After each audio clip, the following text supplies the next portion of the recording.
Merhaba sevgili dostlar.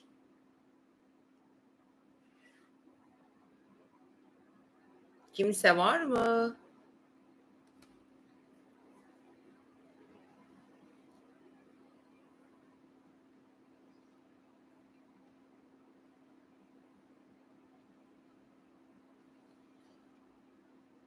İyi akşamlar herkese.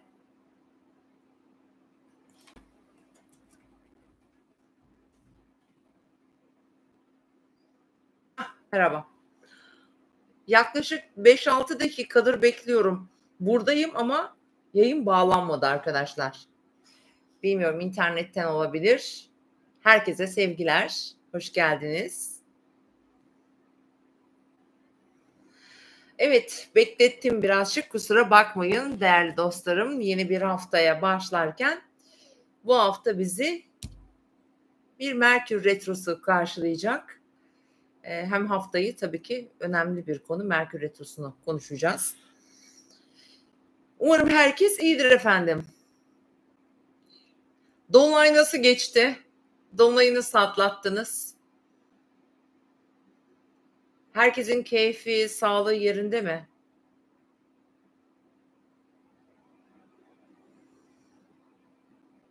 Evet, Necibe, Zühre, Tülay, efendim kimler var? Ebru, Burcu, Zeynep.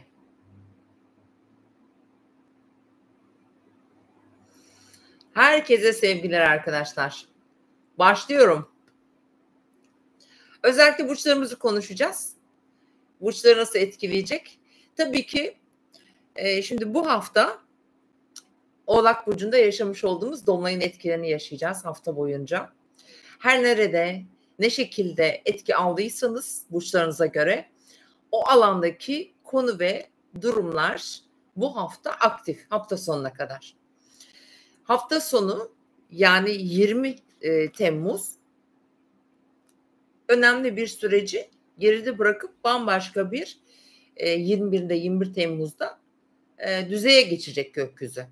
Yani gökyüzünde bu haftada geçen haftanın kalıntıları var. Fakat 18 Temmuz günü Merkür Aslan Burcu'nda retro yapmaya başlayacak. Bu retro arkadaşlar önemli bir retro. O yüzden bu hafta bilhassa da ayın 18'ine kadar önemli. Tüm işlerinizi halletmeye çalışın. İşte imza mı atılacak, cevap mı yazılacak, karar mı verilecek, dosyalar mı yenilenecek veya yedeklenecek, cep telefonun mu arızalı, evinde ütün mü arızalı gibi konular. Ama asıl tema, bu Merkür Retrosu'nun asıl teması Aslan Burcu'nda olduğu için özellikle para piyasaları, işte altın mesela, çocuklar, aşk, ilişkiler gündemimizde olacak. Otorite figürü insanlar ve bu Merkür Retrosu gaf yapmaya hiç gelmez. Aslan Burcu'nda kendini ifade edememek, kendini ifade etmeye çalışırken çok fazla egolu görünmek gibi bir etkisi vardır. O yüzden de bu 18 Temmuz 11 Ağustos arasında çok dikkatli olmamız gerekiyor sevgili dostlarım. Ve bu Merkür Retrosu'nun önemli bir şimdi tarih vereceğim sevgili dostlar, not alın, bir inceleyin. En son geçen 2024 Ağustos ayında yine Aslan Burcu'nda bir Merkür Retrosu yaşamışız. Fakat bu retro geçen 2024 Haziran sonu Temmuz Ağustos çok önemli bir zaman dilimiydi. O dönemde Mars İkizler Burcu'ndaki Jüpiter'le kavuşmuştu. Ve tam Ağustos ayında, hatta 14 Ağustos'ta Jüpiter Mars'a kavuştu. Merkür Retrosu Aslan Burcu'nda devam ediyordu o esnada ve o dönemde bir düşünün, hayatlarınızda ne vardı? Ülke gündeminde ne vardı? Ülke gündeminde ben çok iyi hatırlıyorum. Hatırlarsanız sosyal medyada bir kısıtlama gelmişti. Özellikle Instagram'da. Ve Jüpiter Mars'la kavuşmuştu. Para piyasalarını etkilemişti. Bazı belki doğru olmayan balon haberler ortaya çıkmıştı ve yine o dönem özellikle ekonomiye burada ya da bütçelerinize herkesin haritası farklı çalıştı. Fakat 2024'ün Temmuz ve Ağustos döneminde finansal konularda özellikle risk alanlar, zora girenler, işte borçlananlar, krediler veya diğer piyasalarla ilgili belki çok özgüven derdi Jüpiter o dönemde çünkü Mars'la kavuştuğunda. Ondan sonrasında çünkü bazı krizler yaşattı. Aslında birçoğumuza yaşattı bunu. Ülkemizde de biz bunu yaşadık. Ve özellikle de tabii bu iletişim konularına Merkür'de retro olduğu için çok büyük bir yansımıştı. Hatırlarsanız Instagram bir kapandı, bir açıldı, bir kısıtlama geldi.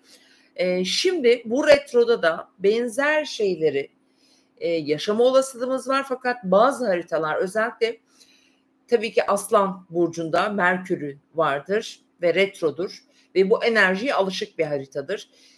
Diğer sabit grup burçlar mesela işte Boğa burcunda, Akrep burcunda, Kova burcunda Merkür'ü olan ve retro olan haritalar bir tık dikkat etsin. Fakat bir takım kişisel haritalarda da o geçtiğimiz geride bıraktığımız yılda yaşanan zafiyetleri çözebilir. Çünkü şu anda gökyüzünde farklı dinamikler var. Çünkü Yengeç burcunda artık Jüpiter ve burası o dönemde Güneş de Aslan'daydı. Şu an Güneş henüz Yengeç burcunda. 22'sinden sonra Aslan burcuna geçecek. Dolayısıyla önemli olacak. Tedbirlerinizi lütfen alın. Şimdi burada özellikle ilişkileri söyleyeceğim arkadaşlar. Gurur savaşları olacak. Ego savaşları olacak. Dünya çapında da göreceğiz. Ünlüleri göreceğiz. Çok patlayan yine bazı balon olacak bu arada çoğu. Gelişmeler göreceğiz. Kendi özel hayatlarımızda, ikili ilişkilerimizde şimdi burçlara geçtiğimde altını çizerek anlatacağım. Yanlış anlama, yanlış anlaşılma bunlara çok özen göstermeliyiz. Evet, eski ilişkiler, eski aşklar, yarım kalmış ilişkiler elbette ki bu dönemde dönecektir. Sadece şunu hatırlatalım. Bakın bu dönemde dönen hiçbir ilişkiden bir sonuç çıkmaz bilin. Çok sürprizler olacak çünkü bu dönem neden? Venüs İkizler Burcu'nda flörtöz bir etki var gökyüzünde. Sadece bu ilişkilerde değil arkadaşlar. Yani özel hayatımızda değil tüm ilişkilerimiz için geçerli. Ah ben yandım ben yaptım sen yapma lafları çok konuşulacak. Burada samimiyete çok önem vereceğiz. Çünkü bu retro her nerede kim ne konuşuyorsa samimi mi, içten mi yoksa sadece göze girmek için mi konuşuyor ya da seni ikna etmek için mi konuşuyor? Yani burada samimiyet ve samimiyetsizliğin de çok ince bir çizgisini göreceğiz. Evet ifade krizlerine lütfen dikkat edelim arkadaşlar. Şimdi duygusalız. Bu hafta da duygusal ilerleyeceğiz.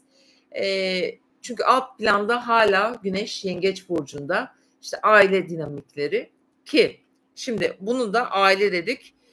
Bu retro aile içindeki bir takım yine iletişim krizlerini de meydana getirebilir. İşte yakın çevreniz, anneler, babalar, çocuklar özellikle, gençler, onlarla olan bağlarınız.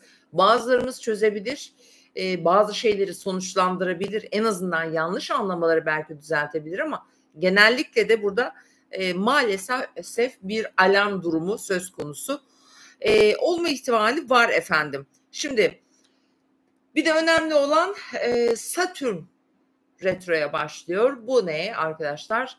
Özgüven krizleri, karar verememe. Mesela daha önce göze alamadığın, işte riskli bulduğun, belki cesaret edemediğiniz, çünkü Oğlak Dolunay'ı yaşadık, konuları bir daha gözden geçirme zamanıdır. Özellikle bazen hani ertelenmiş konuları getirecektir. Zaten Merkür Retrosu'nda bize ana teması nedir? Ertelenmiş konuları tekrar konuşacağız. Sayfalar bir daha bir açılacak, bir daha bir değerlendirilecek genel olarak. Şimdi bu hafta arkadaşlar önce onlarla başlıyorum. Bu hafta su burçları, ateş ve toprak burçlarının haftası. Çünkü haftaya Balık burcunda başlayacağız. Sonra Balık, Balıktan sonra Ay Koç burcuna geçecek. Çok hızlı bir hafta olacak. Duygusal, manipülatif bir yanı da var. Sonra hafta sonu Ay Boğa burcuna geçecek sevgili dostlar ve pazar günü, yani ayın 20'sinde, 20 Temmuz bizim çizgimiz. Çünkü 20 Temmuz Uranüs İkizler burcuna geçti ve 20 Temmuz pazar günü geliyor. Pazar günü öğleden sonra çok başka bir enerji boyutuna geçiyoruz. En başta söylediğim gibi. Şimdi orayı da konuşacağız. Ama çok sürprizli bir hafta sonu gelecek, onu söyleyeyim. Arkadaşlar, bu haftanın balıkları, akrepleri, yengeçleri, hafta ortası özellikle girişimler bakımından çok heyecanlı bir hafta olacak. Çarşamba, Perşembe günü Ay Koç burcunda. Şimdi günleri de size kısaca söyleyeceğim. Koçlar, aslanlar ve yaylar için önemli olabilir bu 2 gün. Cuma ve cumartesi Ay Boğa burcunda olacak. Bu da toprak elementi burçlarımızı ilgilendiriyor. Destek sağlayacaksınız sevgili boğalar. Başaklar, oğlaklar için geri dönüşler olabilir. Yine su, ateş ve toprakların önemli etkileşimleri var. Pazar günü haftanın son günü ise ikizler etkisi, ilişkilerde dinamikler çok hızlı değişiyor arkadaşlar. Çünkü Merkür de retro. Çünkü Cuma günü başlıyor bu arada Merkür retrosu. 18 derecelerde başlayacak Aslan burcunda. Ve o gün Ay Boğa burcunda olacak. İşte çok krizli olabilir, dikkat. Lütfen dikkat edin. Şimdi burçlara geçiyorum hemen. Günleri söyleyeyim size arkadaşlar. Bu haftanın benim için en önemli sayabileceğim, güzel diyebileceğim günü söyleyeceğim. Şimdi pazartesi, salı Ay Balık burcunda çok duygusal başlayacağız haftaya. Çarşamba gününü not alın. Önemli, hızlı, girişimci bir hafta, gün. Hatta güzel bir gün. Perşembe gününü söylüyorum. Ay Koç burcunda girişimler, başlangıçlar, inisiyatif almak, bir iş bitirmek için Merkür retrosundan önceki son gün, bakın 18'inden sonra çok dikkat edin lütfen. Bir daha söylüyorum. Ve Perşembe günü özellikle günün ilk yarısını mutlaka önemli işleriniz için değerlendirebilirsiniz.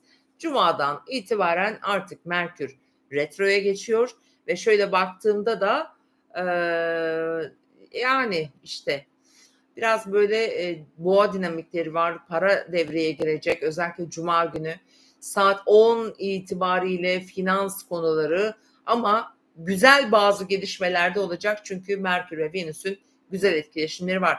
Barışma günleri, güzel haber alma, estetikle, güzellikle ilgili konularda bu arada Venüs retrosu ile karıştırmayalım lütfen. Kullanılabilir. Fakat iletişimde çok dikkat ediyoruz. Hafta sonu genellikle evet boğa etkilerini yaşayacağız. Bu arada Venüs ikizlerde olduğuna göre ilişkilerle ilgili birçok konu dönmeye başlayacak. Bazılarının para olacak tabii ki bu konuları. Şimdi bu hafta koçlarla başlıyorum. Sevgili koçlar, yükselen burcu koç olan arkadaşlar buradalar mı? Göreyim. Ben buradan göreyim, başlamayacağım yoksa. Yükseleni Koç, Ay burcu Koç. Kim var? Güneşi Koç. Evet, bu hafta sizin için biraz arka plan enerjiler çalışacak sevgili Koç burçları. Çünkü haftanın ilk 2 günü özellikle biraz içe dönük, biraz dinlenmeye dönük, biraz düşünceli bir süreç yaşıyor olabilirsiniz. Bu arada hafta boyunca Güneş hala yengeçte olduğu için koçların tüm kökleri, aile gibi konular zaten yine Mars yine Başak burcunda devam ediyor olacak. Fakat arka plan biraz duygusal gibi gözüküyor. Önemli bir gün çarşamba ve perşembe. Sevgili koçlar, önemli işlerinizi Merkür retrosu başlamadan konuşmalarınızı, ki ilişkiler evinizde bir Merkür retrosu yaşayacaksınız.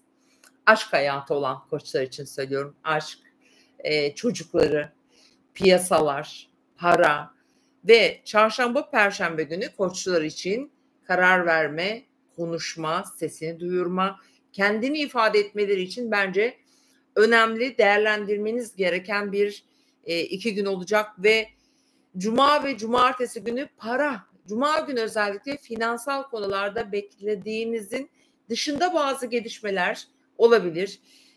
Para alışverişleri söz konusu olacak. Bazı paralar gelebilir, ödemeleriniz olabilir. Hak ettiğiniz bir kazancı bekliyorsanız mesela orada finansal gösterge olarak bu hafta açıkçası ben koçları şanslı görüyorum. Fakat bazı harcamalarda getirebilir bu görünüm. Bunu da hatırlatmak istiyorum.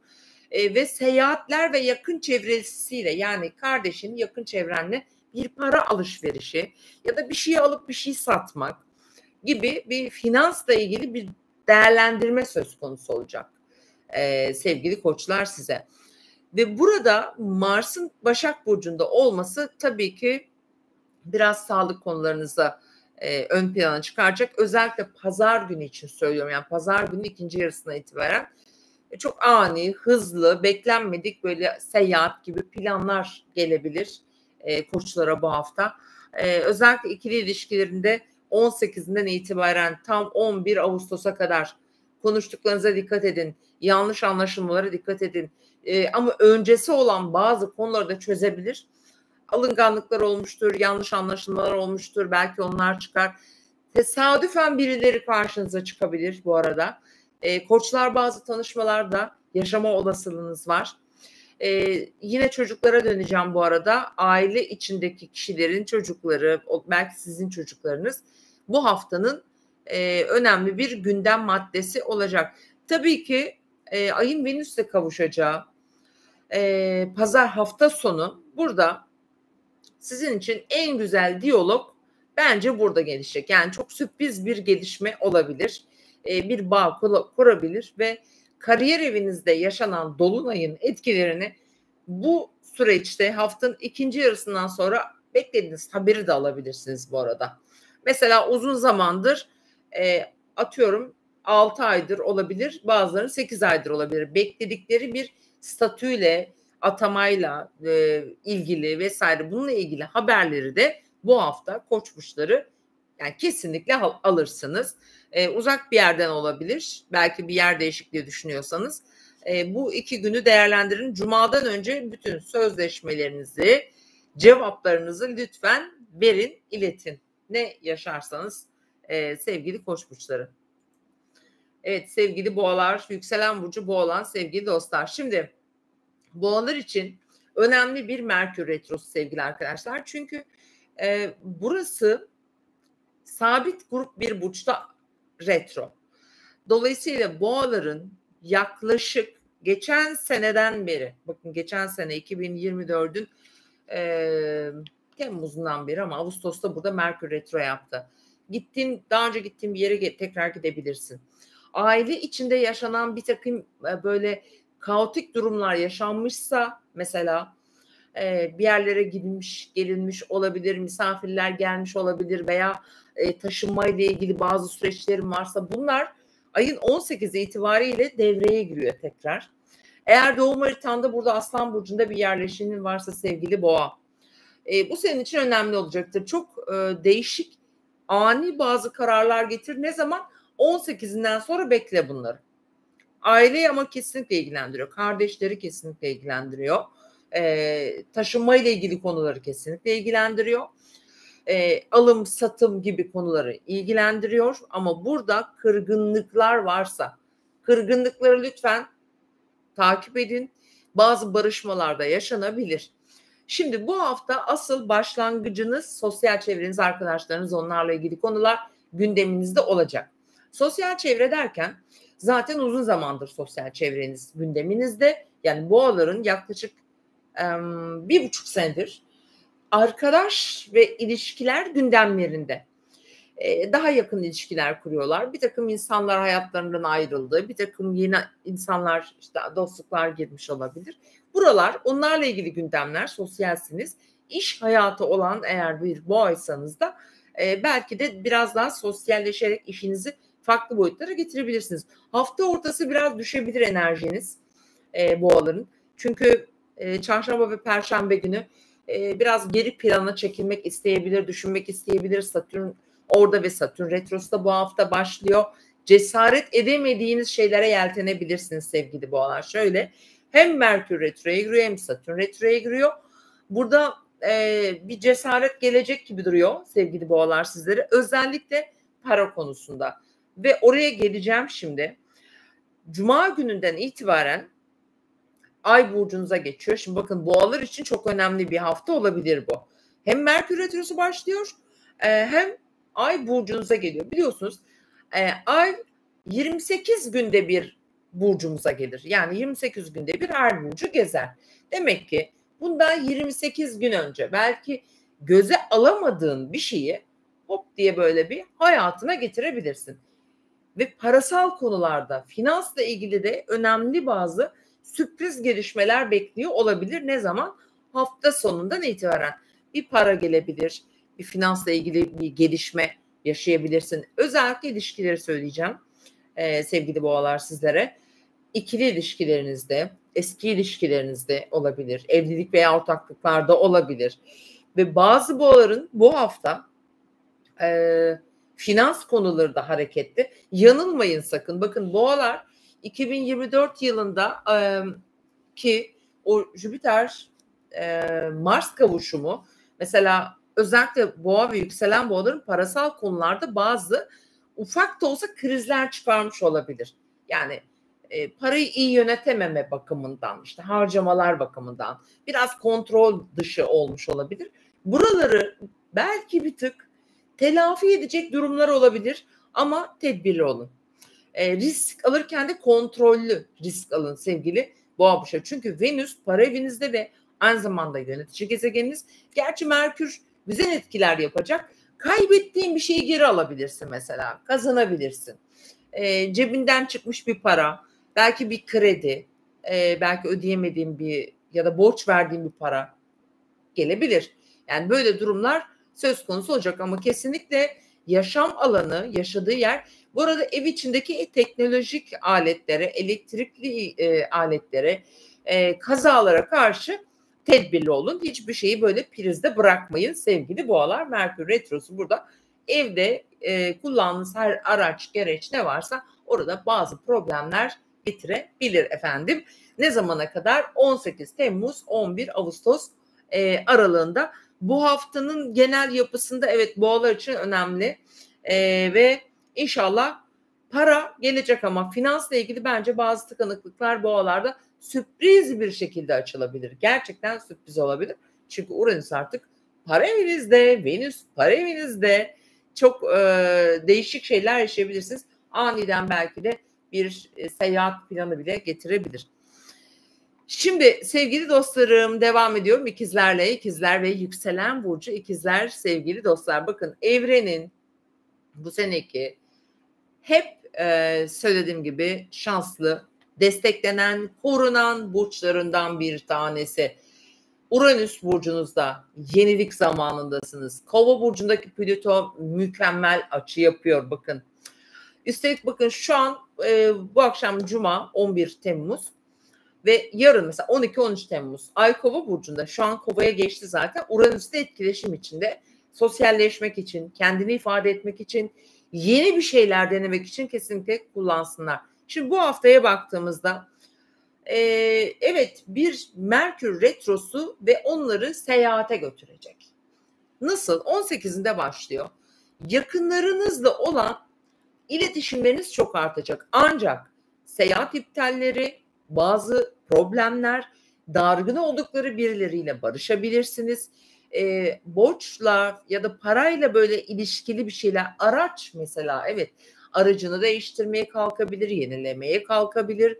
Ondan sonra motosiklet gibi yine araçlar, işte taşıtlar gündemde olabilir. Fakat eğitim, öğrenim, girişimler ve dediğim gibi bir yere gitmeyi planlıyorsanız eğer, daha önceden gittiğiniz bir yer olabilir ve kesinlikle burada seyahat iptalleri, bir şeyleri kaybetmek, bakın kayıplar da verebilir ikizlere. Çünkü Merkür sizin yönetici gezegeniniz ve burası seyahatler alanı, valizini, çantanı, biletini aman çok iyi şey yap, tespit et, kontrol et, 2 kere check et, öyle şey yap. İşte numaralar yanlış olur, uçakta, otobüste, orada burada falan diyebilirim. Devam ediyorum efendim. Şimdi devam ettiğimizde de bu haftanın en kritik şeyi, günleri haftanın ilk 2 günü ikizler için. Mesleki konular, işle ilgili gelişmeler, böyle kariyer planları, hayatını böyle düzenlemek için bir takım konuşmalar, toplantılar, işte ani fikir değişimleri gelebilir bu hafta. Pazartesi, salı günü. Haftanın diğer 2 günü, evet, ikizler çok sosyalsiniz. Arkadaşlarınızın arasındasınız, sosyalleşiyorsunuz ve bir takım haberler duyuyorsunuz, konuşmalar duyuyorsunuz. Eskiden tanıdığınız insanlar çıkacak karşınıza, eski arkadaşlarınız da mutlaka olacaktır. Böyle konular var. Güzel, sosyalleşmek için harika. Ama gündeminde ikizlerin en çok sizi yoran konu da bu hafta bir yandan para, bakın para, Güneş para evinizde hala, ama bir taraftan da o Mars'ın hani aile içindeki ilişkileri ufaktan alttan germiş, böyle ufak gerginlikler getiriyor olabilir. Ama burayı mesela Mars burada yapıcıdır bence. Yani yapılandırmaya çalışır, çözmeye çalışır. Kaçmaz, korkak değildir. Mesela bazı insanlar vardır yani sana küser, işte bir şey olur. Son söz söyler, engeller seni, kapatır, gider. Hani konuşmaya yüzü ya da cesareti yoktur. Mars Başak Burcu'nda yapmaya çalışır, tamir etmeye çalışır. Özellikle işte burada kırgınlıklar çıkabilir ama oturup konuşmak, çözmeye çalışmak bence en doğru olan olacak. Evet, hafta sonuna doğru biraz daha sakin bir ikizler modu görüyoruz efendim. Cumartesi günü arka enerjiler sizde de aktif olacak. En önemlisi de burada bence sağlığa biraz dikkat edelim sevgili ikizler. Sinir sistemimize biraz dikkat edelim. Ondan sonra ruh sağlığımıza biraz dikkat edelim. Zihniniz çok hızlı çalışıyor çünkü artık Uranüs burcunuzda konsantrasyon sorunu verir. Çok yorar insanı. Adaptasyon biraz düşebilir açıkçası. O yüzden de biraz daha böyle sinir uçlarımızı ne yapalım? İşte destek alalım. Mesela vitamin kullanalım mesela. İşte egzersiz yapalım. İkizlere bunu çok fazla tavsiye ediyorum. Çünkü Uranüs burada, Uranüs boğadaki gibi değil burada. Buradaki Uranüs bambaşka bir Uranüs çünkü. O kadar zihni güçlü çalıştırır. Hani her şeyin de fazlası zarar, yorucu olur. Evet, devam ettiğimizde ve pazar günü ikinci yarısından sonra işte ikizlere bomba geliyor. Bomba gibi bakın. Çok ani jet hızıyla çıkışlar, fikir değişimleri, çok sürpriz haberler. Özellikle ayın 20'si itibariyle ikizler böyle bir moda giriyorsunuz. Haberiniz olsun. Özellikle bunu ikili ilişkilerde yaşayabilirsiniz. Kesinlikle güzel olacağını düşünüyorum. Para evinizde Jüpiter, para evinizde Güneş. Bu maddi anlamda, bence ekonomik anlamda gelirlerinizi belli bir düzeye, daha böyle refah seviyesini yükseltecek bir konuma geçirecek. Özellikle para daha çok ayın 20'sinden sonra önemli gözüküyor. Hatta gelebileceğini söyleyebilirim. Evet, aşk hayatlarına gelince valla Venüs de sizde. O yüzden Merkür Retrosu da var. Güzel bir aşk hikayesi, böyle flörtler hayatınızda zaten vardır. Yoksa da muhakkak olacaktır efendim. Flört var, evet. Sevgili geçiyoruz yengeçlere. Yengeç, yükselen burcu yengeç dostlarım. Şimdi sevgili yengeçler, güzel doğum gününüz kutlu olsun. Güneş bu haftada sizi pırıl pırıl parlatıyor. Umarım her nerede ne yaşıyorsanız inşallah sağlığınız, sıhhatiniz, günlük hayatınız, moraliniz iyidir. Unutmayın ki Güneş ve Jüpiter sizde. O yüzden onun gücünü, onun nasıl diyelim, pozitif etkisini almaya çalışın. Unutmayın bunu. Bunu kendinize hatırlatın. Korkmayın. Çünkü Satürn hani biraz korku pompaladığı için hani Koç burcunda Özellikle yengecin ilk günlerinde doğanlar belki bir tık sıkıntı yaşıyor olabilir şu anda. Yengeç burcunda işte ilk derecelerinde yükseleni, güneşi ya da ayı olabilir mesela. Hani Satürn'den dolayı orada biraz darlanıyor olabilirler. Ufak tefek sağlık sorunları geliyor olabilir. Ama Jüpiter burcunuzda olduğu için burada korku pompasını geri pompalıyoruz. Ne yapıyoruz? Jüpiter bizi koruyor çünkü. Devam ediyorum. Bu hafta güzel başlıyorsunuz. Evet, Ay Balık burcunda ya bir seyahat ya bir beklediğin haber gelir uzak bir yerden. Hukuki bir sürecin belki bir dava bir şey olabilir. Bazı böyle ne olabilir? Yurt dışı ile ilgili konular, ticari konular vesaire haftanın ilk 2 günü devrede.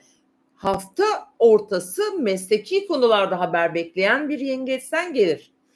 Çünkü Oğlak burcunda dolunay ortaklı işleriniz, evlilik, ortaklık gibi konular alanınızda doğdu. Eğer ilişkinizde bir zafiyet yoksa var olan, evliliğinizde bir zafiyet yoksa burası yurt dışı ile ilgili başka konularla çalışır. Ama buraya bağlantılı bir gelişme de yaşayabilirsiniz. İş, mesleki konular bunlar önemli. 17'sinde 16-17'sinde özellikle lütfen önemli işlerinizin ya evet mi diyeceksin, hayır mı diyeceksin, anlaşma mı yapacaksın ya da ben zamana yayacağım, karar veremiyorum mu diyorsan işle ilgili bence bu günleri değerlendir. Yoksa 18'inden sonra artık Merkür retro, hele ki yengeçlerin para konularında 18'inden itibaren aman ha ben öyle demedim de şöyle oldu da yanlış anlaşıldı da para konularına çok dikkat edin. Çünkü para evinizde Merkür retrosu. 18 Temmuz 11 Ağustos arasında aldığına verdiğine yaz, takip et, ödemelerini takip et. Özellikle Allah korusun eski bir borç çıkar, ödediğin bir şey bir daha karşına çıkabilir. Olasılıkları söylüyorum arkadaşlar. Ha bu da olabilir. Hak ettiğin ama sana gelmemiş bir parayı da getirebilir uzun vadede baktığımızda. O da ne zaman? İşte geçen sene 2024'ün Ağustos ayında benzer bir şey getirebilir. Çünkü bu defa Jüpiter sende. Jüpiter seninle. Seni büyütüyor, seni kolluyor, seni gerçekten sarıp sarmalıyor. Dolayısıyla böyle önemli konularınız var bu hafta sevgili yengeçler ve cumartesi günü ise sizin aslına bakarsanız güzel bir arkadaş, eş, dost desteği alıyorsunuz. Sosyalleşiyorsunuz. İkili ilişkileriniz gündeminizde. Özel hayatınız çok popüler olabilir ama burada biraz çatışmalar olabilir. Büyük konuşmayın, sakın kırıcı olmayın. Bunlar size geri dönebilir gibi durumlar var. Çünkü haftanın sonunda yani pazar günü böyle çok ani sivri konuşmalar, duyumlar alabilirsiniz. Şaşırabilirsiniz. Özellikle böyle ikili ilişkilerinizden gelebilir. Özel hayatınızla ilgili bazı gelişmeler burada biraz canınızı sıkabilir. Böyle bir seyahat gibi bir şey de düşünebilirsiniz. Seyahat demeyelim buraya da eğitimdir, girişimlerdir, başlangıçlardır. Ha bu arada evet girişimler ve başlangıçlar için kesinlikle kullanın 16'sını ve 17'sini sevgili yengeçler. Bu tarihler sizin için bence değerlendirilmesi gereken cesur adımlar atabileceğiniz zaman dilimleri. Çünkü Merkür Retrosu'ndan 2 gün önce Koç burcundaki ay yengeçlere burada büyük bir cesaret veriyor. Devam ediyoruz efendim. Kime geldik? Aslan, yükselen burcu Aslan. Evet sevgili aslanlar. Bir Merkür retrosudur burcunuzda. Bir sene sonra tekrar yine Aslan burcunda. Ve aslanların şöyle bir durumu var. Şu anda aslanların tam şu anda işte saat 22 ilişkileri gündeminde aslanların. İşte eşinle mi dinliyorsun, sevgilinle mi dinliyorsun, hayat arkadaşınla mı berabersin, bir planın mı var, öyle bir şey mi düşünüyorsun? Önümüzdeki 2 gün bu böyle.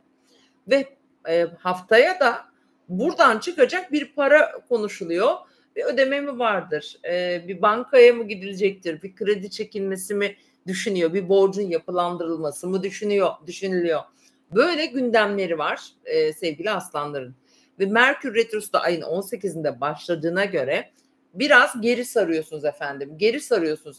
Kırdığınız nasıl diyelim, gaf yaptınız, yanıldınız ya da burada konuşmanıza çok dikkat edin. Yüksek perdeden asla, çok yanlış anlaşılmalara müsait bir zamandasınız.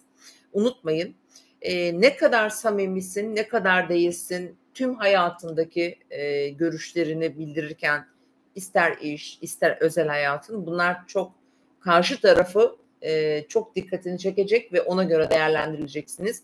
Çalışıyorsanız yine çalıştığınız yerler için de bu geçerli. Fakat hayatınla ya da gündeminle ilgili bazı gelişmelerde kesin yaşarsın. Çünkü Merkür bir kişinin burcunda retro yaparken genellikle o döneme hep böyle çok önemli bir konu denk gelir.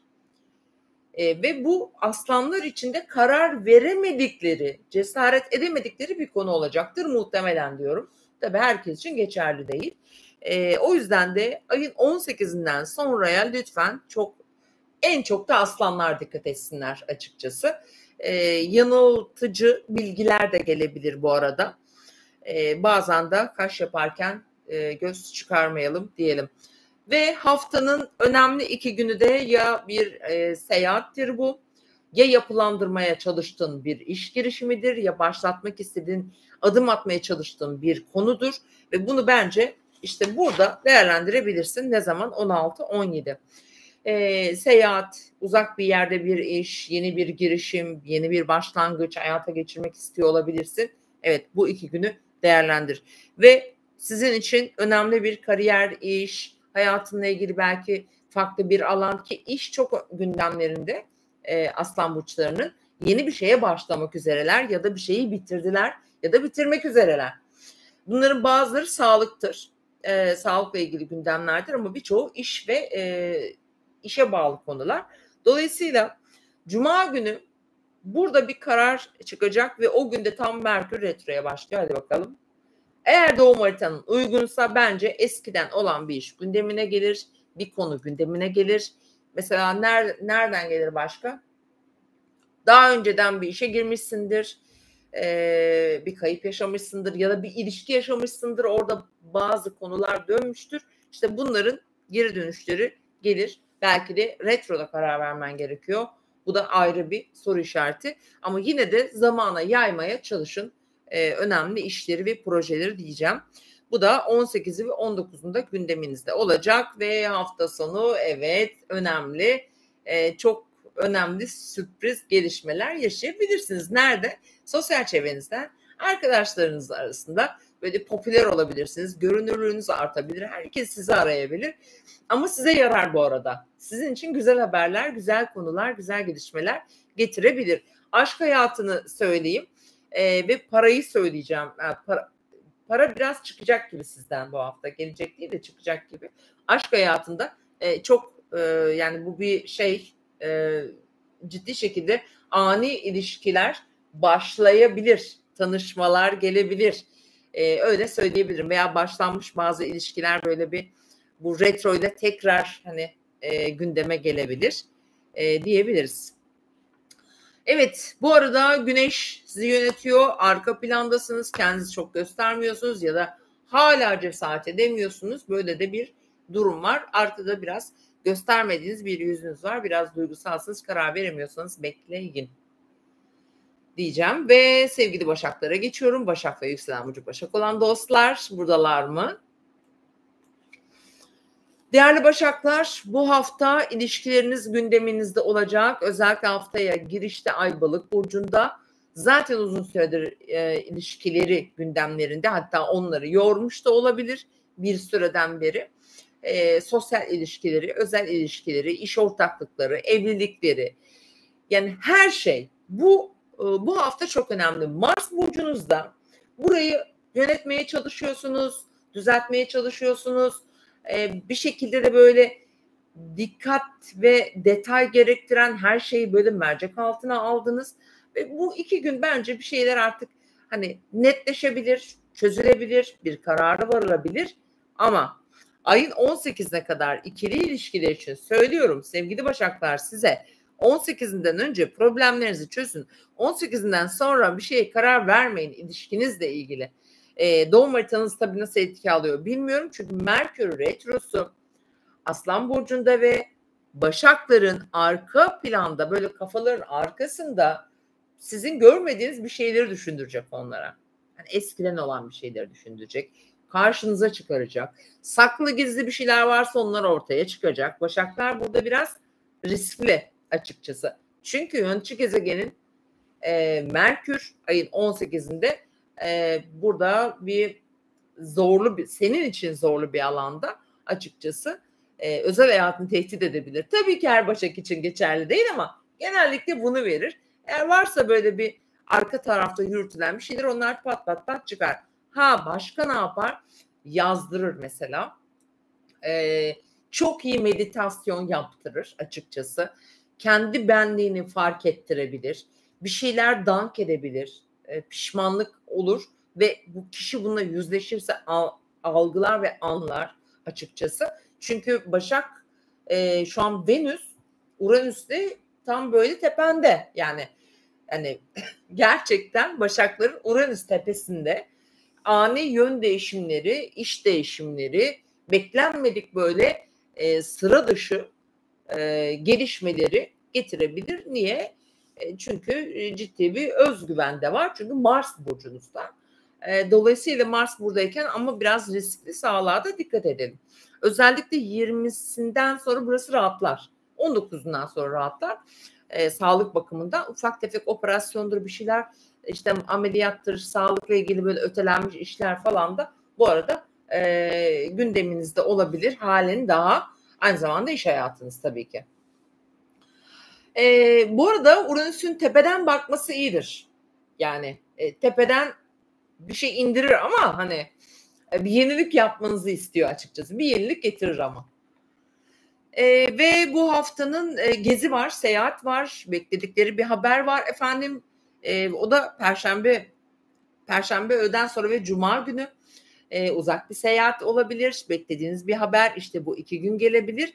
Ve hafta sonunda bence Başak Burçları çok değişik bir 20'sinden sonra farklı bir enerjiye geçiyorlar hayatlarında.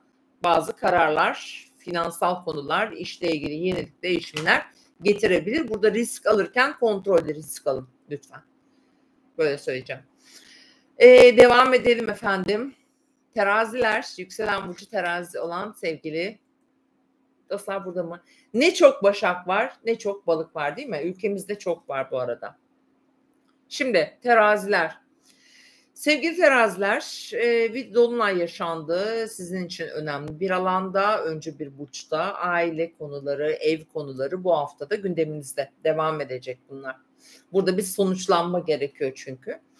Ve haftanın yine işte Merkür Retrosu'yla devam edelim. Eski dostlar, eski arkadaşlar, sosyal çevreniz yeniden gündeme gelecek. Oralar çok çok çok hareketli. Gerçekten eski dostlar mesela önceden konuşulmuş bir şeyler hayata geçebilir.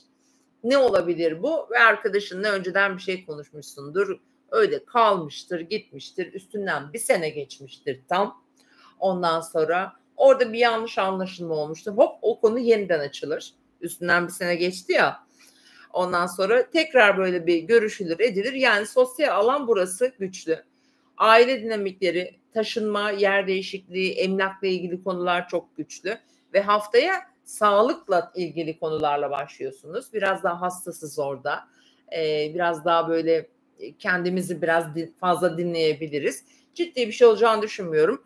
İş ve sağlık özellikle gündeminizde olacak haftanın ilk 2 günü. Ve ilişkiler tabii ki bu hafta hem Oğlak Dolunay'ın etkileriyle birlikte sizin için destekleyici bir şekilde gerçekten devrede olacak. Çünkü bu haftanın önemli 2 günü mesela 16'sı 17'si terazi ve yükselen terazinin ikili ilişkilerini işaret ediyor. Eğer bir gündeminizde ilişki varsa şimdi terazilerin bir ilişkiye girme eğer ilişkisi yoksa bu arada ortaklığı yoksa ya girmeye cesaret edemiyordur ya çok kararsızdır ya da mevcut ilişkilerinde bu çelişkileri yaşıyor olabilirler. Yani gerçekten bir orada çünkü Neptün var, Satürn var. İkisi bir arada yapayım mı, yapmayayım mı, gideyim mi, kalayım mı gibi böyle kafalar bir dünya olabilir. Bu işle ilgili, sosyal ilişkilerle ilgili yine aynı şekilde. Bu arada bakın şu da çok önemli arkadaşlar. Şimdi Satürn retro yapmaya başlıyor ve Neptün'le yaklaşmaya başlıyor. Şimdi Satürn, Neptün birlikte ilerleyecekler. Yani Ağustos ayı, Temmuz ayının ikinci yarısından itibaren Ağustos ayında. Bu bizim yaşamımızda bir yandan risk aldırırken bir yandan hayallerimizin peşinden gitmek isteyeceğiz. Bir taraftan korku var, korkacağız, karar veremeyeceğiz. Yani çok iki farklı yapı. Yani Neptün'le Satürn'le alakalı yani birisi böyle pembe hayaller bize çizdiriyor. Bir diğeri ise kontrol mekanizması. Zamanı yönetiyor ve sınır koyuyor ya. Şimdi ikisinin bir arada olması hakikaten çok zor. Ama ben şunu söyleyeceğim. Mutlaka hayal etmek, ideallerimizin peşinden gitmek her zaman güzeldir. Tam tersi bakıyorum ben. Neptün de burada bizim kararlarımızı destekleyecek, bize güç verecek, bize cesaret verecek ve biz yaşamımızda bu girişimleri yapacağız.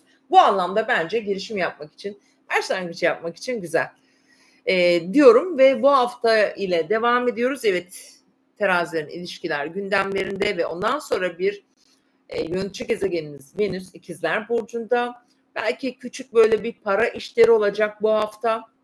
O da Cuma günü. Para, ödeme, banka, finans gibi konular Cuma günü devrede olacak. Çünkü Boğa Burcu'na geçiyor ay, Cuma ve Cumartesi finans konuları zaten hafta sonunda teraziler hop bir yere gidiyor. Ya da evet bir yere gidiyor. Gezi böyle sürpriz bir şeyler böyle güzel bir şeyler olacak gibi duruyor. Açıkçası destek alıyorsunuz. Bence destekleniyorsunuz. Yani gökyüzü şu anda sizi kırmıyor. Sadece şu var. Mars sağlığı biraz tehdit ediyor. Hafif böyle arka planda biraz kontrollü olun. Takip ediliyorsunuzdur. Gözlemleniyorsunuzdur. Yani gizli düşmanlıklar deriz ya hani. İşte terazilerde bu var. Onlara dikkat edin lütfen. Özellikle Merkür retrosunda dostunu, düşmanını iyi belirle. Güven meselesi bu da çok önemli olacak teraziler için. Evet, bunu da belirttikten sonra efendim geldik Akrep, yükselen burcu Akrep olan dostlar. Evet, akrepler burada mı? Yükselen akrepler burada mı? Ülkemiz Akrep burcu, unutmayalım. Bizim ülkemizde akrep çok var. Yengeç çok var. Ondan sonra ikizler çok var, balık çok var. Ama ikizler kendini göstermiyor. Niye göstermiyorsunuz? Bizim ülkemizin Türkiye haritasının ayı ikizler burcunda. Yani bu ülke ikizler ülkesi. Yani ay burcumuz ikizlerde. Şimdi sevgili dostlarım, akrepler, Mars'ınız bu arada yani sosyal çevrenizi gösteriyor. Mars yönetici gezegeniniz bu arada. Ve Güney düğümle birlikte oluyor. Demek ki özellikle bu haftanın ilk 2 günü sosyal ilişkilerinize dikkat edin biraz lütfen. Arkadaşlıklarınıza, kiminle dostsun, kiminle bağ kurdun. Orada Güney düğümle biraz böyle riskli gibi, böyle çok güven vermeyen bir bakış açısı var. Yani benim karşıma çok güven vermedi. Belki bazı şeyleri bitirme kararı alabilirsiniz görüştüğünüz insanlarla falan. Böyle bir durum var. Ama aşktır, ama ilişkidir, ama çocuklardır. Bunlar da haftanın 2 günü pazartesi salı gündeminizde bu arada. Güzel, keyifli, şanslı bir 2 gün. Bu 2 gün akreplere çok yarar. Tavsiye ediyorum. Özellikle bazı konularda kullanabilirsiniz. Şimdi hemen haftanın ortasına geldiğimizde işle ilgili bağlantıdır, konudur, alışveriştir, evcil hayvanlarınızdır, ondan sonra çalışma yerlerinizdir. Biraz sağlıkla ilgili konular gündeminizde olacak. Burada yapılması gereken iş, görev, sorumluluk falan ne varsa çarşamba, perşembe günü akreplerin gündeminde. Cuma günü, cuma ve cumartesi günü ilişkileriniz gündeminize geliyor ve şimdi Aslan burcunda Merkür retrosu Cuma günü başlıyor ve akrepler sabit grup burçlar tabii ki dikkat edeceksiniz. Neden? Kariyer evinizde.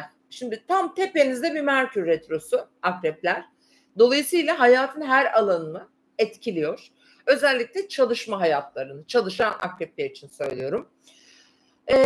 Burada bazı dönüşümler olabilir, sert konuşmalar, resleşmeler.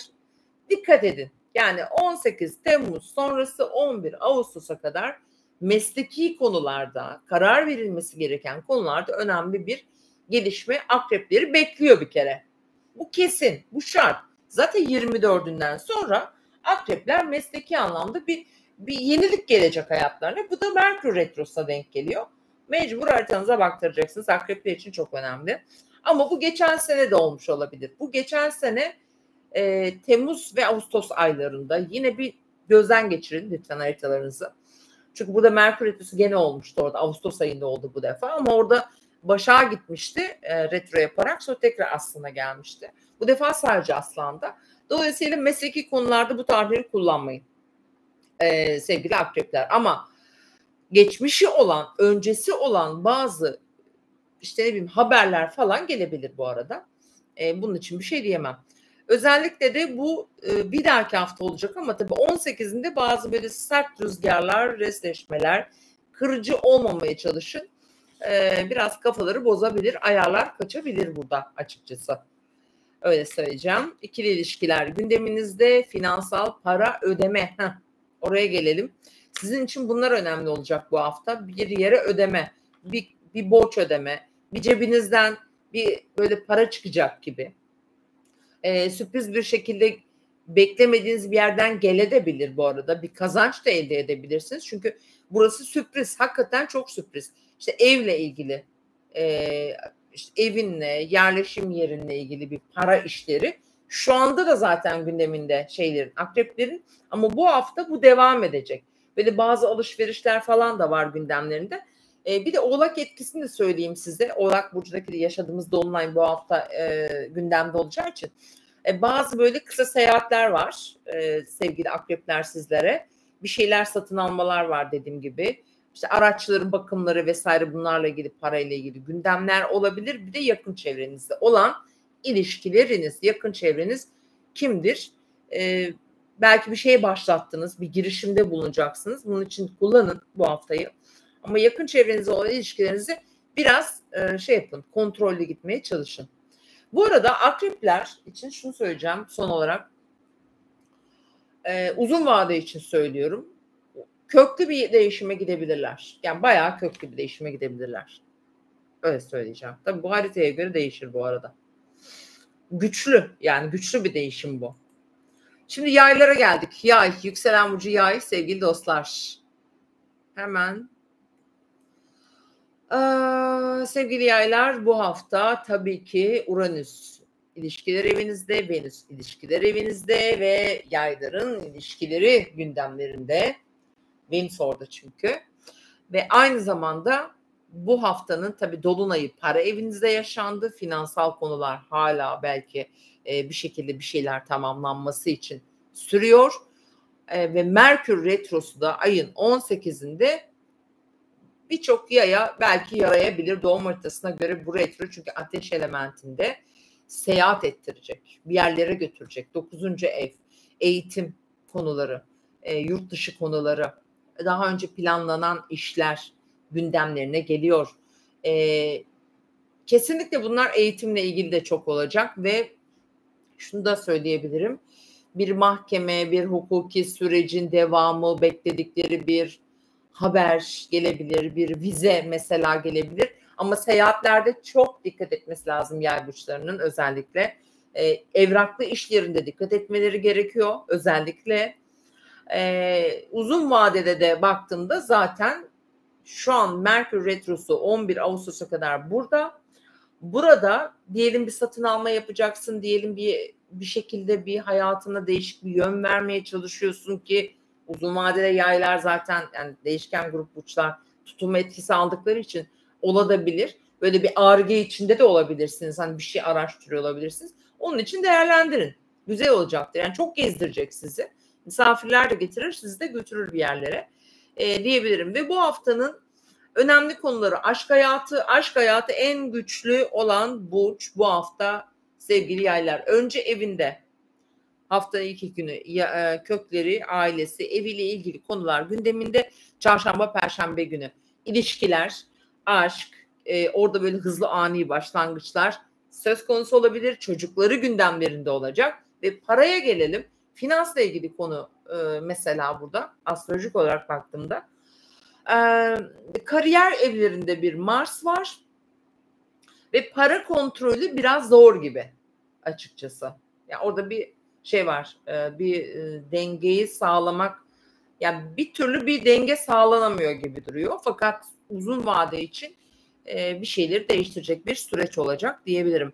Ve hafta sonuna geldiğimizde iş hayatları çok gündemlerinde, sağlıkları gündemlerinde, özellikle hafta sonu Cuma günden itibaren günlük rutinlerinizi, evlerinizin işini, ofislerinizin işini, yapmanız gereken işleri hepsini yapabilirsiniz. Cuma, cumartesi yayların toparlama günleri, işle ilgili günleri olacak ve hafta sonu geldiğinde ilişkiler sürpriz bir şekilde ani, hızlı bir şeyler olabilir, ani böyle bir güzel böyle gelişmeler yaşayacaklar gibi duruyor bence yaylar.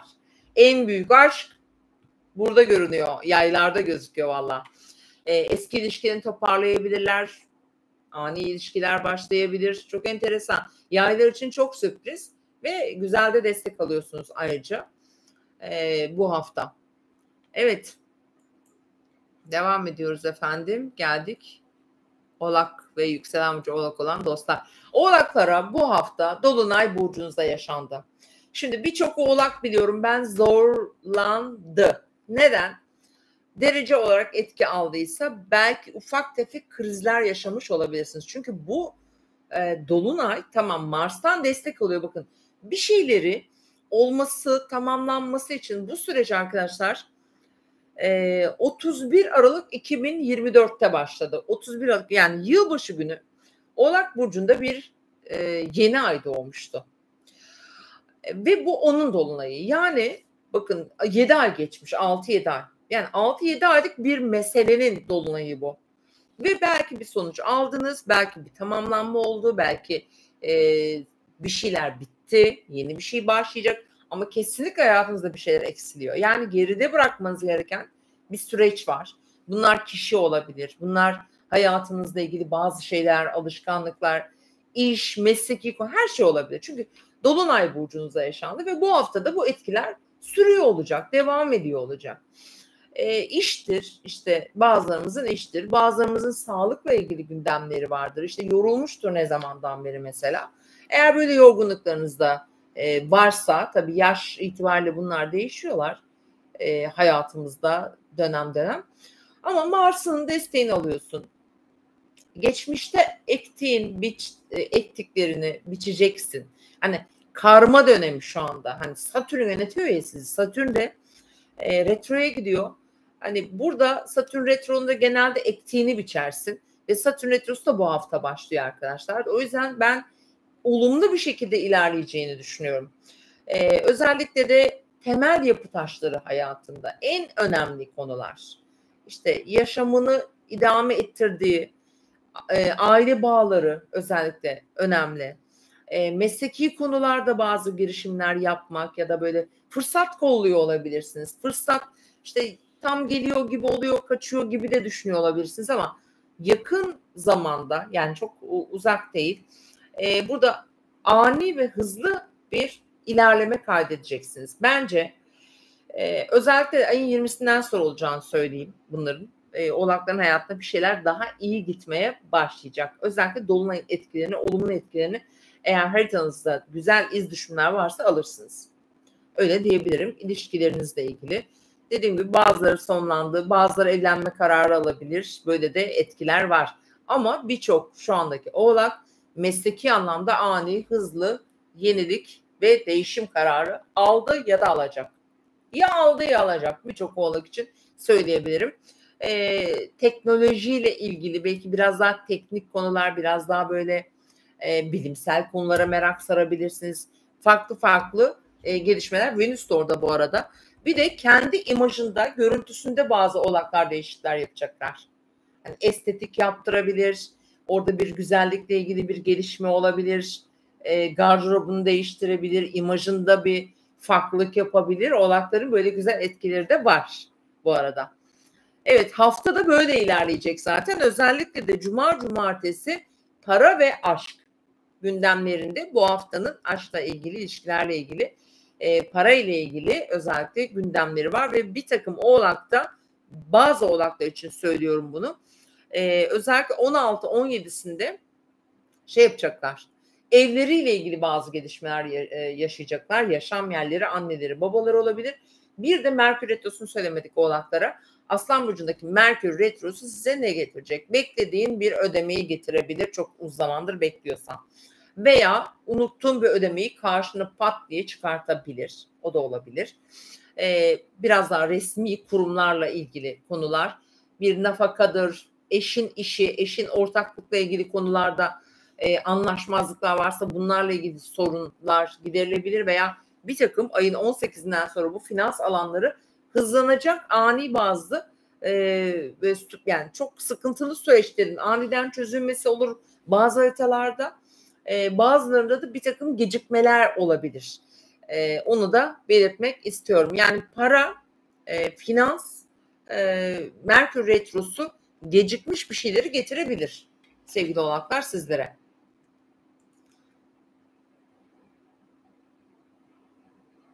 Şimdi kovalara geldik. Kova ve yükselen burcu kova olan sevgili dostlarım. Şimdi kovalar tam şu anda ay burcunuzda. Kova burcunun ilk gününde doğmuşsan, ilk 2 gününde, yükselenin ilk derecelerdeyse hem Plüto sende hem Uranüs oradan açı yapıyor. Şöyle diyeyim, yani çok büyük bir kelime bulmam lazım. Şu an bulamadım. Kovalar o kadar, yani 12 burcun içinde ensin. Bak o kadar iddialı, işte iddialıyım ama ya iddialı söyleyeceğim. Evet iddialıyım. Kovalar hayatının en önemli, en faydalı, en destekleyici zamanla yaşıyorsunuz ve bu hafta sonu ay burcunuzda, yani o dönüştürmek dediğimiz bir laf var, hani hep diyoruz ya dönüştürmek. İşte dönüşmek demek Plüto'yla oluyor. İşte oradan bir de Uranüs'ün bize etkisi varsa nasıl dönüşürsün biliyor musun? Bir kere önce mental, yani burada zaten dönüşüm burada oluyor. Şimdi burayı çalıştırıyor. Yani kafa başka. İmaj değişiyor, çevre değişiyor, inanç değişiyor, bakış açısı değişiyor ve evrenin desteğini alıyorsun. Örnek, rol model oluyorsunuz. O yüzden de yaşamın içinde bulunduğunuz alanlarda, sosyal ortamlarda, işte aile veya arkadaş çevrelerinde önemli misyona sahipler artık. Yani daha da önemli. Niye? Gökyüzünün böyle bir şeyi var. Yani ikizler ve kova, ikizler için de aynı şeyi söyleyeceğim. Aynı desteği alıyorlar. Üçüncü olarak tabii ki bir de teraziyi koyabiliriz oraya. Çünkü terazi burçları da yine hava ama şimdi ikizlerde Uranüs, işte kovada Plüto olduğu için asıl o iki burç bence önümüzdeki yılların şu an dahil en önemli etkilerini ve en güzel etkilerini alan burçlar. Devam ediyorum şimdi kovalar. Bu 2 gün önemli. Sosyal ilişkileriniz, hayatınızdaki atacağınız adımlar, konuşacaklarınız çok önemli. Merkür Retrosu ilişkiler evinizde. 18'inde başlıyor. 11 Ağustos'a kadar ilişkilerinizde ciddi krizler yaşatabilir. Dikkat. Yükselenin kova diyelim ki ilişkiler evinde Merkür Retrosu. Gerçekten ego savaşları, sen haklı değilsin, ben haklıyım. Çok fazla gurur meselesi ortaya çıkabilir. O yüzden dikkat edin. Böyle lider olma. Hani benim sözüm üstüne söz söyleyemezsin. Benim dedik gibi davranışlar size faturası ağır olabilir. Buna dikkat edin. Ama bazı şeyler de vardır ki böyle fark edişler getirir. Aydınlanmalar getirebilir. Burada sağlığınız, işiniz ve iş ortaklıkları yapan kovalar için özellikle ben bunu hani eşinle bir şeyi bir takım yere kadar çözebilirsin ama başka birisiyle özellikle iş, sosyal hayatın içindeki konular daha sarsıcı olabilir. İşle ilgili, mesleki konularla ilgili ve bazı kovalarında mesela şey olabilir. işte eşi, hayat arkadaşı ya da ortağının böyle işiyle ilgili, sağlığıyla ilgili bir takım konular. Ama yeniden değerlendirmeler, ayrılmalar, tekrar bir şeyleri değerlendirme gibi konuları olacak. Ama lütfen dikkatli olun. Önemli anlaşma, sözleşme, imza, karar asla denk getirmeyin. Devam ediyorum ve bu haftanın önemli etkilerinden bir diğeri sizin için. Çünkü ilişkiler hakikaten çok önemli. Yani kovaların hayatlarında kesin ilişkisi yoksa ilişkisi olacak. Kesinlikle ilişkilerle ilgili önemli bir süreçte. Siz özellikle 20'sinden sonra daha da güçlenecek. Orada da bir yeni ay doğacak bu arada 24'ünde. Bu da önemli. Aslan Burcu'nda. Dolayısıyla kovaları çok ilgilendiriyor burası. Ve bu hafta Ay Balık Burcu'nda başlıyorsunuz para gündeminizde. Haftanın ilk 2 günü para bekle gelir. Para gelebilir mesela. Para size gelecek zaten.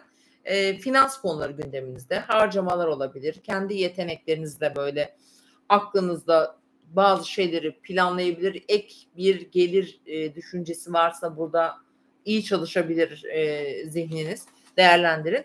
Haftanın ortasına geldiğimizde yakınlarınızla bazı girişimler, iletişimler kurabilirsiniz. Satürn, Neptün orada zaten güçlü bir girişim yapma, bir yeni projeler geliştirme kavramı var.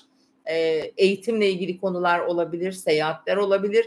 Yaşamında köklü bir burada cesaret gerektiren konulara adım atacak girişimler yapacaksınız. Sosyal platformlarda çok güçlü olabilirsiniz.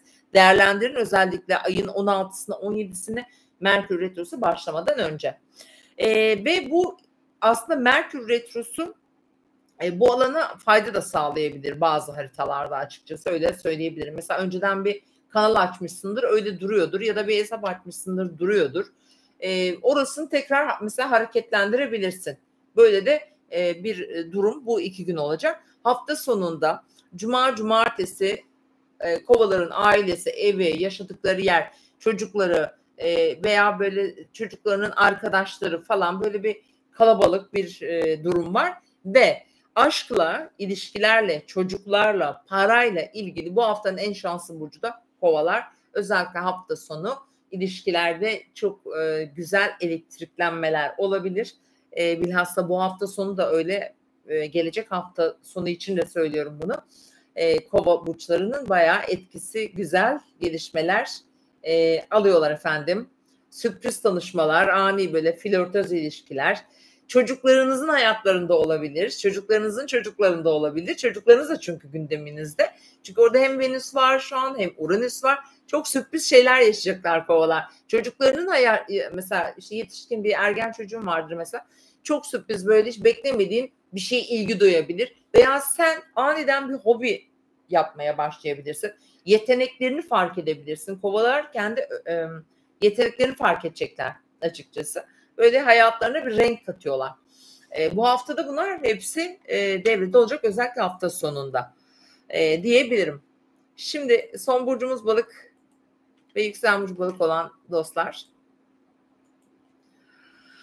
Evet balıklar yükselen burcu balık olan dostlar. Şimdi Merkür Retrosu nerede biliyor musunuz? Sağlık evinizde, iş evinizde, çalışıyorsanız iş yeriniz, iş arkadaşlarınız son derece güçlü bir şekilde gündeminizde 18'i ve 11'i arası 18 Temmuz 11 Ağustos arası iş yerinde kaotik durumlar yaşanabilir.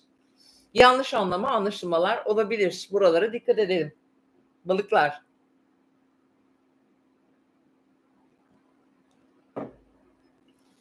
Evet. Şimdi balıkların haftaya da balık burcunda ay başlıyoruz. Pazartesi salı günü ay burcunuzda. Mars ilişkiler evinizden geçiyor. İlişkilerde ufak tefek gerginlik, işte bir şeyleri düzenlemeye çalışmak gibi konu ve durumlar söz konusu olabilir. Bazı balıklar ayrılma durumları yaşıyor. Olma ihtimalleri var. Evlilikte, ortaklıklarda, iş ilişkilerinde belki bazıları da yeni bir şeye başlıyor. Ama ilişkiler gündeminizde. Ve haftanın ilk 2 günü ilişkilerle ilgili bir karar vermeniz gerekiyorsa verin. Çünkü Merkür Retrosu'na bırakmayın. Ve haftanın ortasında bu biraz daha böyle ilişkilere bağlı ama finans konuları gündemde olacak. Para yani Salı günü gece saatlerinden Perşembe gününe kadar balıkların para gündemleri var. Para gelir, para gider, bekledikleri bir küçük ya da büyük fark etmez. Böyle finans konuları gündeminde ama mutlaka ufak tefek bir para alışverişi olacaktır açıkçası. Ve bunlar bir iş projesinden olabilir, eşinden gelebilir, başka nereden gelebilir mesela, çocuğundan gelebilir gibi gözüküyor. Ve hafta ortasında itibaren de balık burçlarının ikizler boğa ve ikizler hattı çalışacak cuma gününden itibaren çok hızlı böyle ani kararlar verebilirler sevgili balıklar. İşte ani bir yere gitme kararı alabilirler. İşte aniden evin içinde bir yenilik, bir değişim, böyle emlakla ilgili konularda, işte yaşadığı yerle ilgili konularda böyle sürpriz bir değişiklik, yenilik söz konusu olabilir. Çocuklarının evliliği olabilir. Aşk hayatı olan bir balıksanız işte ailenle tanıştırırsın veya işte onun ailesiyle bir şeyler yaşanır falan. Şimdi Merkür Retrosu da 6. evinizde olduğuna göre bakın şöyle bir şey olabilir. Sen işte diyelim ki sevgilin var ya da çocuğun var. Bunun onların gündeminizde, sizin gündeminizde olur. Yani kendi özel hayatının dışında sosyal ilişkilerin ve özel hayattaki işte kan bağın olan insanların gündemi sizi meşgul eder. İşte çocuğuna bir iş kurmak mesela. Bir yatırımda bulunmak. Hiç tavsiye etmem. 18'i itibariyle Merkür Retrosu var. İşle ilgili sakın risk almayın. Çok ciddi söylüyorum bunu. Hiç yaramaz. Kesinlikle bu iş olmaz. Diğer taraftan belki biraz günlük rutinlerinizde, alışkanlıklarınızda, beslenme düzeninizde, işte eskiden yaptığın mesela görüntünle ilgili bir şeyleri de değiştirebilirsin. Bazı şeyleri bırakabilirsin. Huylarını olabilir mesela. Burada hani günlük rutinlerinizi de biraz zorlaştırırken biraz da değiştirmeniz için belki bazı yüzleşmeler getireceğini görürüz. Söylüyorum sevgili dostlarım. Evet değerli arkadaşlar, anlatmaya dilim döndüğünce size çalıştım. Umarım her şey güzel olsun, iyi olsun ama Merkür Retrosu bizi zorlayacak. Çünkü zor bir retro bu Aslan Burcu'nda. Aile içi özellikle ilişkileri daha çok, çocukları daha çok, aşkı daha çok ve finans ve para piyasalarını daha çok etkileyecek diyebilirim. Evet, kibirden uzak duralım, samimiyetsiz insanlardan uzak duralım. Çünkü bu retro evet kibri çok ortaya çıkaracak. Bir de mesela fenomenler var biliyorsunuz değil mi sosyal medyada mesela ve çok samimiyetsiz fenomenler var. Ondan sonra bunlar da çok ortada olacak açıkçası. Ama sana en yakın olan kalben şuradan böyle hissi olarak inanıp güvendiğin ya da gerçekten samimiyetine inandığın insanların samimiyetsizliğine de yüzleşeceğiz. Yüzleştiysek de belki benzer şeyler gelecek diyebilirim. Efendim izlediğiniz için teşekkür ediyorum. Beni burada yalnız bırakmadığınız için ben de zaten sizin için buradayım. Umarım güzel bir hafta hep birlikte geçiririz efendim. Bu arada arkadaşlar 24 Temmuz'da Aslan Burcu'nun 2 derecesinde bir şey var. Yeni ay yaşayacağız. Ve bu yeni ay Merkür Retrolu bir yeni ay. Yani çok çok çok önemli bir yeni ay. Bakın bu yaşadığımız Oğlak Dolunay'ından daha büyük bir şey geliyor. O kadar büyük bir şey ki yani nasıl anlatayım size 2 derece Aslan Burcu'nda, Merkür Aslan Burcu'nda ve Merkür Retro ve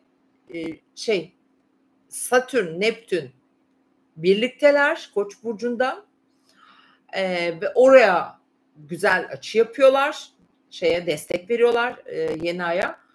Hakikaten bak para diyorum, altın diyorum, diğer piyasalar diyorum. Çok zirve yapacak durumlar ani böyle farklı iniş çıkışlar yaşanacak ve Aslan demek biliyorsunuz sahne demek. Sahne. Herkes sahnede kendini gösterecek. Ve burada eğer doğum haritalarınız etki alıyorsa yaşam ya aslan parlak bir şeydir böyle, güçlü bir şeydir. Ve geçen gün de biliyorsunuz Antalya'da bir aslan zavallı hayvancık kaçmış işte. Ondan sonra kaçınca tabii bir vatandaşımızı yaralamış. Ölmemiş Allah'tan, ona da geçmiş olsun buradan. Ondan sonra ama vurdular hayvanı. Yani canlı yakalayamamışlar. Tabii üzüldük. Yazık değil mi? Hayvan o. Ondan sonra bir aslanlı konular çok gündemimizde olacak. Herkes sahnede yarıştıracak kendisini. Ama dediğim gibi samimiyetsiz ve yalan. Burada yalan, yalan, yalan, yalan. Yalan, yalan diye bir şarkı var ya, bakın yalanlara dikkat edelim. Çok yalan dönecek. Büyük, hem de çok büyük yalanlar arkadaşlar. Öyle böyle değil yani. Ama büyük yalanlar patlar da bu arada, hani ortaya da çıkar. Öyle söyleyelim. Evet, tekrar hoşça kalın. Öpüyorum sizi. Seviyorum sizi. Görüşmek üzere diyorum efendim. Bu arada yayını şey yapın. Beğenin, paylaşın. Elinizden geldiği kadar. Hoşça kalın.